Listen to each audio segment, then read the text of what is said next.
যখন তোমার উপরে মুসিবত আইব আমি আল্লাহর পক্ষ থেকে তোমার মুসিবত দিব। মুসিবত তোমার সামনে যখন আইব, ও নবী আপনি খয়া দিও কালু ইন্না লিল্লাহি ওয়া ইন্না ইলাইহি রাজিউন।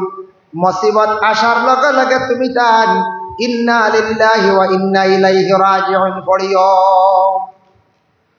মুসিবত কইতে আয়াতের ব্যাখ্যা তাফসীরের মধ্যে লেখছেন, হঠাৎ তোমার বাড়ির কিবা তো তোমার আত্মীয় স্বজনের মধ্যে কেউ মারা গেছেন, এটাও মুসিবত। আওলাদ মারা গেছেন, মুসিবত। হঠাৎ তোমার সম্পদ ছাড়ি গেছে গিয়া, এটাও মুসিবত। হঠাৎ তোমার শরীরের অঙ্গ ভাঙ্গি গেছে, এটাও তোমার লাগে মুসিবত। এইভাবে মুসিবত দিয়ে আমি আল্লাহ তোমারে আজমাই মুরে বন্দা। কিন্তু মুসিবত পড়ার লগে দিশাহারা হইও না, ধৈর্য হারা হইয়া তুমি নিজে ধ্বংসর পথে যাইও না। এই সময় বেশি বেশি করিয়া পড়িও ইন্না লিল্লাহি ওয়া ইন্না ইলাইহি রাজিউন। হযরতে হাসান বসরি রাদিয়াল্লাহু তাআলা আনহু তাকি বর্ণিত, আব্দুল্লাহ ইবনে আমর রাদিয়াল্লাহু তাআলা আনহু একজন রাসূলুল্লাহর সাহাবী।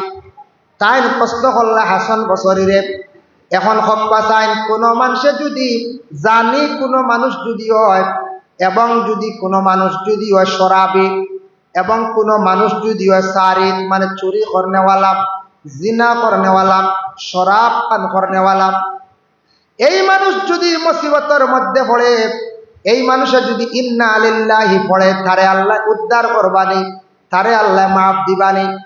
হযরতে হাসান বসরি রাদিয়াল্লাহু তাআলা আনহু বর্ণনা করেন, বলে যত বড় গুনাহ করক, গুনাহ করনেওয়ালা হোক, সে আল্লাহর রহমত থেকে যদি বঞ্চিত হয় না, আল্লাহর রহমতের যদি আশা সে ছাড়ে না।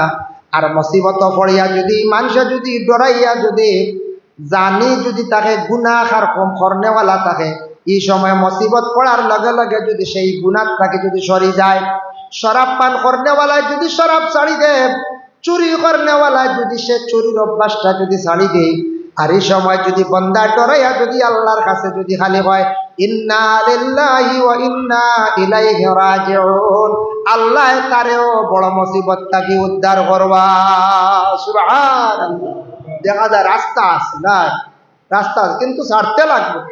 এই বুড়া জিনিসটা আপনার আমার ছাড়তে লাগবো, এই ধরনের যদি অভ্যাস যদি থাকে। তাই আল্লাহর বন্দেগান মসজিদের মধ্যে মাইক যখন জানায়া দেন অমুক মারা গেছেন, ইন্না লিল্লাহি ওয়া ইন্না ইলাইহি রাজিউন, মুসিবতের খবর, মহল্লার একজন মানুষ মারা গেছেন, সঙ্গে সঙ্গে মহল্লার মানুষের উপরে হক আছে, এই বাড়ির মধ্যে যাইতাম, প্রতিবেশী মানুষ জলদি যাইতাম, এই মানুষের বাবা মারা গেছে, মা মারা গেছেন, সে অস্থির হয়ে যাইব, সেই মানুষ পেরেশান হয়ে যাইব, খোঁজ খবর লইতাম, এরারে সান্ত্বনা দিতা। প্রতিবেশী মানুষ মারা গেলে এরার খোঁজ খবর লওয়ার দায়িত্ব হইল কি আমরা প্রতিবেশী মানুষের, আর মহল্লার মানুষের উপরে আমরার উপরে বিশেষ করিয়াও জিম্মা আছে, দায়িত্ব আছে। আল্লাহর বন্দেগান, এর জন্য বিশ্বনবী জনাবে মুহাম্মদুর রাসূলুল্লাহ সাল্লাল্লাহু আলাইহি ওয়াসাল্লামের মায়ের উম্মত হল আমরা এই দুনিয়ার জমিনে যতদিন থাকবো, ধৈর্যের উপরে সবরের উপরে আমরা অটল থাকতাম।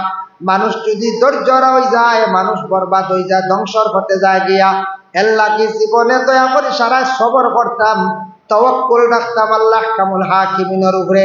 অবশ্যই আল্লাহ জাত আমরার উপরে খুশ এবং রাজি হইবা, আমরার দিন পরিবর্তন হইব, আমরার মধ্যে পরিবর্তন আইব। আল্লাহ পাক রব্বুল